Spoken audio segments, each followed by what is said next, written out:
Okay, folks, as our premier would say, I got my top 10 records I found on the side of the road, and I'm here in Kensington Market, an old haunt where I used to sell stuff. Side of the road, you find unusual things. So these were ones I knew I found. The first one's called Pass in Review, and this is basically old school, post-World War II, traditional songs of different countries, things like just weird stuff done by marching bands, but it's got great percussion in it. Being a drummer, hearing the precise percussion and the arrangements for a marching band's pretty cool. Next, Rolling Stones, Let It Bleed. What can I say? Give Me Shelter, you know, a great era, probably the peak of the Stones. Finding that, an original issue, is pretty amazing. But then I get into the stuff I really get into, like Sounds in Space. I couldn't even find this on the net much. Does songs like Rite of Spring, Lullaby at Birdland, Little Old Lady, Bless This House, just bizarre stuff, and it sounds bizarre.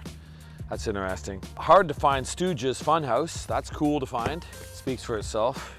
Jazz guitar does Bach, you know, which is pretty cool. It's electric jazz guitar doing Bach, something very classic with jazz. Coltrane, avant-garde with Don Cherry, that's nice. I like listening to this because I get a kick out of it. Featuring the original band of the Plaza Mexico, world's largest Plaza del Toro. So this is the biggest bullfighting arena at its peak. And this the classic band that was known, I suppose, in Mexico. And it sounds pretty cool, the horns and everything. And I like this just because of the name, Brute Force Steel Bands. When I moved to this city, I joined a Caribbean band that was kind of 2 guys from Trinidad and Tobago and 2 guys from Jamaica, but it was interesting because, you know, there's that whole reggae path and then there's the whole calypso path, and ultimately this, it said Brute Force, but it's actually quite delicate, and it's very cool steel band music, but you know, kind of very traditional and very raw, very nice, and I enjoyed that quite a bit.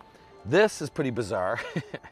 Back when, I guess that's a synthesizer in the old days, you had to plug in all the wires, so this was a Moog machine that plays Bach. It's just ridiculous. Anyway, it's good stuff. And I grew up around a lot of country music, but I liked honky tonk piano.